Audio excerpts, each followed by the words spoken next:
Hey y'all, back with another post-competition series video.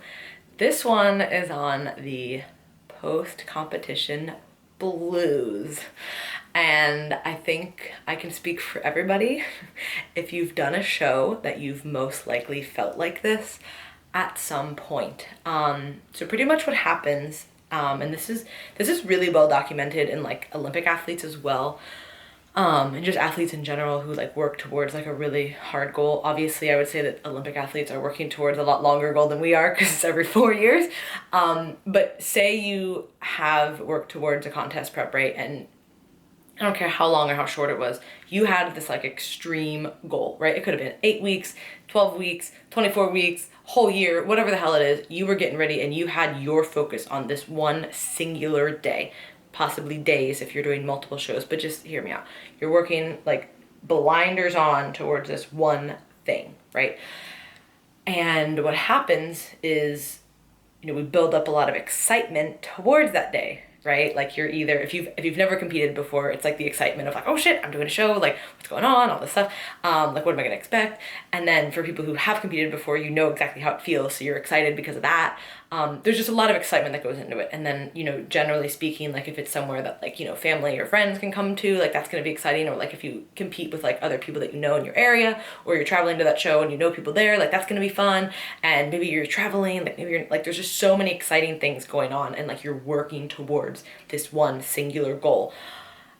And then the show day comes, or like, the few days before, like, peak week is like, peak week. Like, it's like every day, like there's something crazy happening. And like at that point too, like your physique is changing like a lot, usually for the better. If you're peaking right, hopefully to change it for the better. But if you are peaking right, then, every day is going to look like a little bit better. And then, you get the tan and you check in and like all this stuff starts happening, right? And there's like so much stimulation, like your brain's like dopamine levels are just like off the charts. And then show day comes, that's a huge high, like a huge dump. Like it is just like adrenaline release, like everything is just like, oh my gosh, happening. Like the lights, the tan, the suit, like putting everything on, like working, like this goal I've worked so hard towards, like there's prejudging, there's finals, and then afterwards, like you're taking a bunch of pictures and you go out and you have all this food that you've been wanting with like your friends and you celebrate. And then maybe the next day you celebrate too, because like, that's just how it goes, like the weekend. And then Monday comes and you're still kind of like riding that like high because you're like, I've had some food, I feel good, like I'm like excited, like whatever. And then the feels kind of start to set in more like midweek, like Tuesday, Wednesday, Thursday. And then you're kind of like, fuck, what now? And you can really feel this like, these like blues and this like down. And I don't like using the word depression, because to me depression is very, very serious and should be taken that way. But you start to have these almost like depressive type symptoms and like behaviors and feelings, and maybe you like don't want to get up in the morning, and maybe like you're just like, I just want to lay on the couch. And then of course if you've eaten a good amount before this, you're gonna feel a little bit more sluggish from that. And then because you feel like shit, you probably end up eating more. And then it's like that thing, like I eat because I hate myself, and then I hate myself because I eat, or hate myself so I eat, and then I eat, whatever. You know what I'm talking about, that whole like, the whole like funny loop thing, which isn't funny, but like, what joke I'm talking about from the movie that I can't remember the name of. You guys know. Maybe not, and you just think I'm crazy. Ryan would be like, it's this movie, but he's not here right now. So actually he is here, but not in here. Anyways, so you know what I'm talking about though, like it's just like this loop of like, well, I'm already here, so I might as well eat, and that makes me feel worse. And then the blues, like it turns into just like a nosedive of like high to like high highs and then like low lows afterwards. And that is something that I would say that almost every competitor experiences. And it's especially like when you're a more novice competitor and nobody's told you about this, then it's like, whoa, like what is happening right now? Like, what am I going through? And this is very, very common. And like I said, this is well documented in, like Olympic athletes who have been working towards like one singular goal. Maybe it's not one day, maybe it's a few days, but the Olympics for 4 days, right? Like imagine like the fucking work and like the visualization needed to like work towards something that is 4 years away, right? And now I'm not saying that, the workout, like, 3 years and 9 months out is like the hardest workout, maybe, you know, but still you're working towards that one thing. And then afterwards, they're kind of just like, oh, what do I do now? And I would imagine that it's the same thing with any like big level athlete, or really just like any big level goal. Like you reach it, you achieve it, and then you're like, and then what? So this is why having not just one goal, but multiple goals is really important.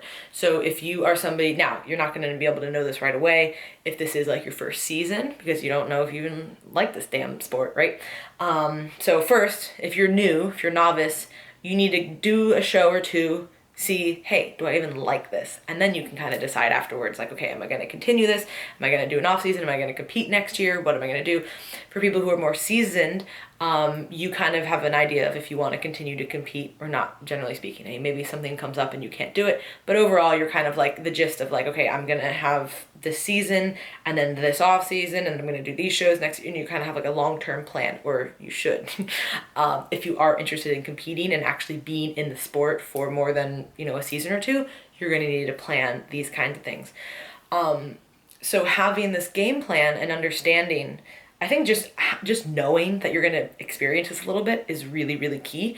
And why I say having a plan is important is because if you are done with your season, you are going to have to transition to an off season, and that is challenging. And those are going to present a whole bunch of challenges in and of itself.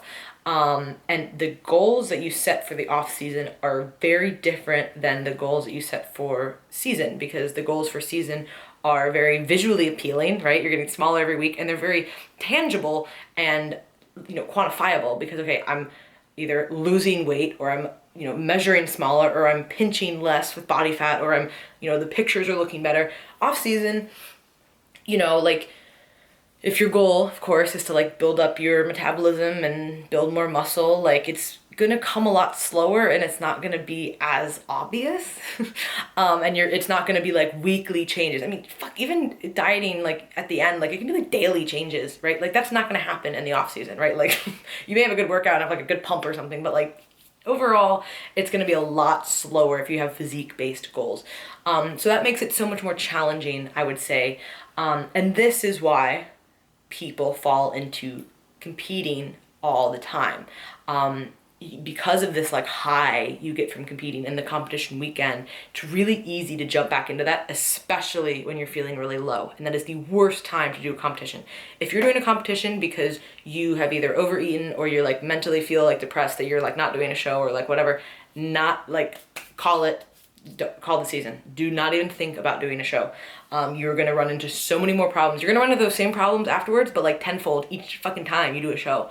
You need to have a plan for your season. Now, I'm not saying you can't add shows, like that's totally like a thing, especially if like you're doing well, or hey, I'm gonna try to do this show because of X reason. But if you're doing the show because like you are in this loop of like wanting to get that high feeling back again after you've like had that low of like maybe some overeating and like maybe just like the normal like dips that we get after the show, do not do a show.